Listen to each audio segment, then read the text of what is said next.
Olá, eu sou Guilherme Hilli e hoje estarei abordando os assuntos de filosofia que estivemos estudando nos últimos meses com o professor Ercílio da Costa.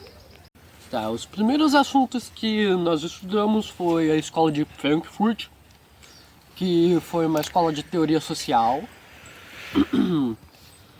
feita para analisar a sociedade de hoje, fazendo uma releitura do marxismo. Nessa escola temos o Theodor Adorno, que criou a teoria da indústria cultural. Aí o Adorno, ele diz que a indústria cultural são as manifestações, é a indústria que controla as manifestações de cultura hoje em dia. Aí, tipo, livros, séries, filmes, hoje em dia tudo isso visa lucrar em cima. Enquanto que antigamente as manifestações culturais eram para celebrar a cultura dos povos envolvidos. Isso faz com que se criem muitas obras com o único objetivo de entretenimento raso e lucro fácil, enquanto que obras que te fazem refletir são deixadas de lado. Aí o próximo assunto que a gente acabou estudando foi o que os filósofos têm a dizer sobre o trabalho.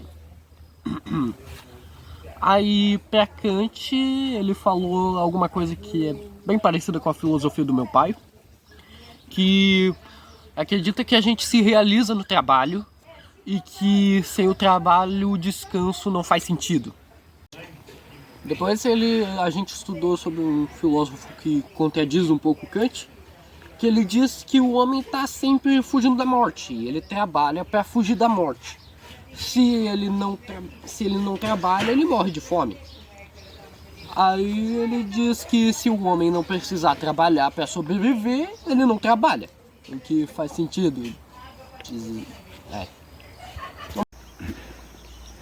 Aí o último filósofo que fala um pouco sobre o trabalho, na verdade esse daí fala bastante, é o Karl Marx, que ele fala que o trabalho é algo natural ao ser humano. No capitalismo ele vira uma exploração, um meio de exploração pelas elites do capital. Ou seja, basicamente quem tem dinheiro é quem contrata trabalhadores, os donos da empresa contratam os trabalhadores que vendem os seus esforços, vendem os seus dias de trabalho lá e nunca são recompensados totalmente pelo quanto eles trabalham, basicamente. É a teoria do Karl Marx lá. Nas próximas aulas nós falamos sobre estado natural e estado civil, que foi pensado por Thomas Hobbes, o cara que falava que o homem é o lobo do homem. Ele diz que o estado natural seria o estado que nós nos relacionamos naturalmente entre si, e o estado civil é o que nós criamos relações artificiais de organizações. Thomas Hobbes também diz que o estado civil é necessário por causa que senão nós mesmos nos destruiremos só no estado natural, basicamente. Tá bom. Aí depois a gente fala um pouco de política e emancipação. Falamos sobre Zygmunt Bauman, o cara que fala que hoje em dia as instituições estão todas líquidas, todas elas se adaptam ao indivíduo, não o indivíduo que se adapta a elas. Falamos sobre a diferença de indivíduo e cidadão, que indivíduo seria uma pessoa egoísta que só pensa em si, e cidadão seria uma pessoa que pensa no coletivo. Aí, continuando, Ortega y Gasset acreditava que a gente precisava parar de pensar como homem-massa, que seria o indivíduo, e começar a pensar como um homem especial, que seria o cidadão. Continuando, Emile Durkheim fala que para nos libertarmos e virarmos cidadãos no mundo, a gente precisava ter educação para entrar nesse mundo moderno.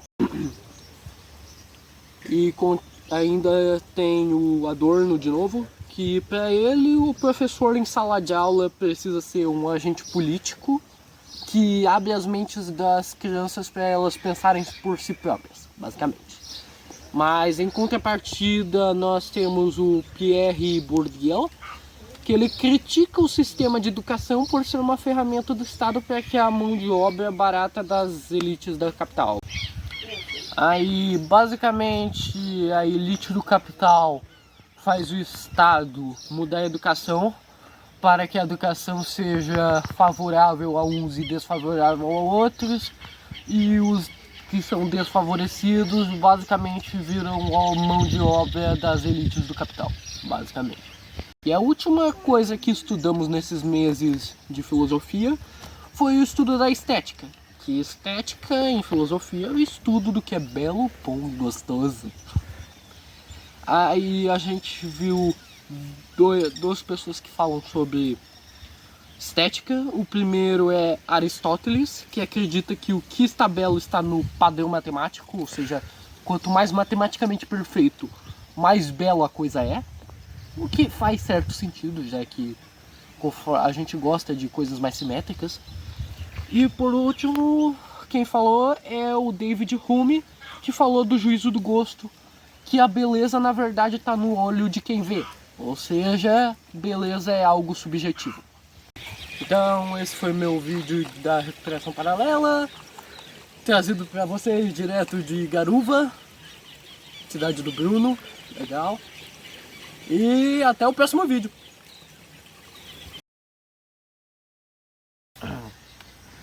Aí sobre, continuando, o indivíduo e cidadão, Ortega y Gasset acreditava que para pensar...